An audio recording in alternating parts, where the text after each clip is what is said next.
Shalom, bon Erev Shabbat, Pinchas. Le nom de cette paracha, c'est le nom de Pinchas, fils d'Elazar, fils d'Aaron à Cohen, qui a fait un acte de bravoure qui a permis de sauver les enfants d'Israël d'une terrible épidémie qui s'est déclenchée.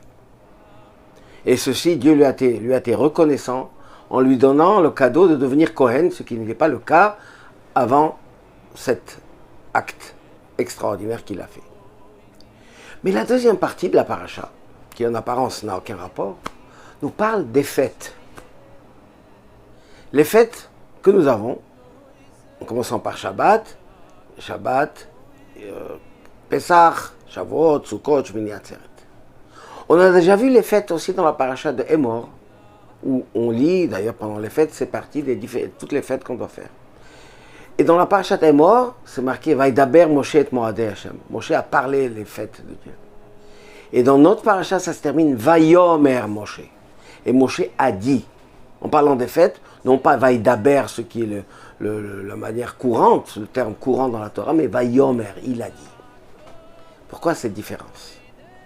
Déjà, regardons pour les fêtes.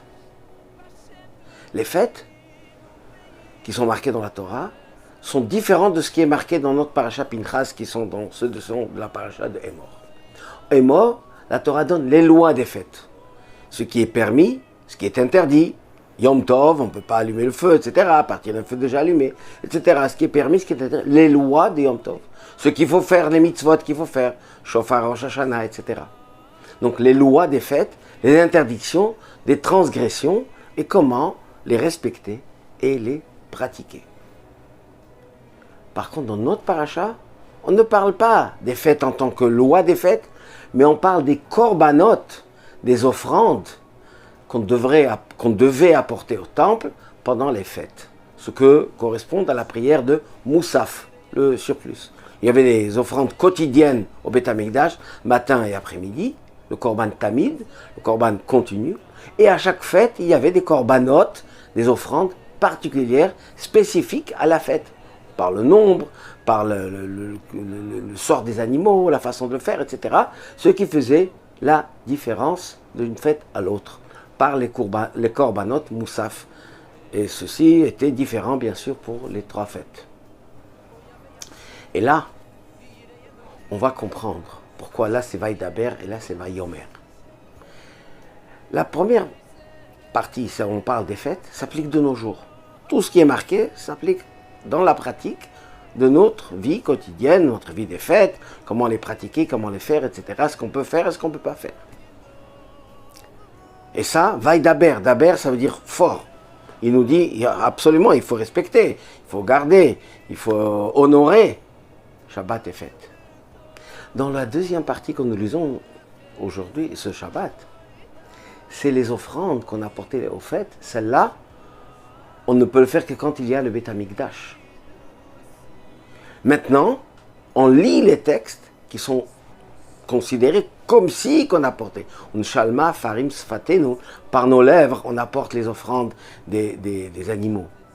Mais bien sûr, ce n'est pas la même chose quand il y a le Beth Amikdash. Et pour le Beth Amikdash, il faut Mashiach. Il faut que tout ce qui va avec, pour qu'on puisse apporter les korbanot, les offrandes. Et d'ailleurs, nous le disons dans les prières quotidiennes, on demande à Dieu de reconstruire le Beth Amikdash et nous reprendrons les sacrifices comme il se doit. Mais là, c'est Vayomer.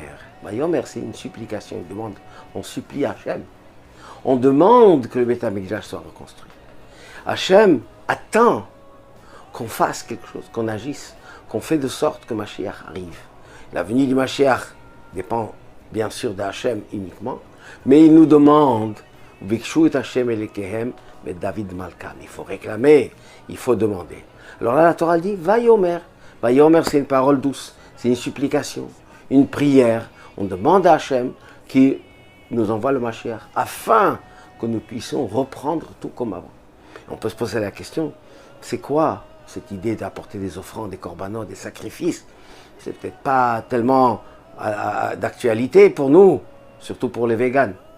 Eh bien, il faut savoir que dans notre monde actuel tel que nous voyons les choses, on ne comprend pas. Mais quand Mashiach va venir, chacun va courir, apporter son korban, son offrande pour apporter à Hachem. Et on comprendra comment ça fonctionne. Bien sûr, on peut le savoir maintenant aussi. Il faut étudier. Eh bien, on étudie et on prie. Et Dieu nous envoie le Mashiach et nous apporterons les korbanot avec simcha, avec joie. Shabbat, shalom, umevorach.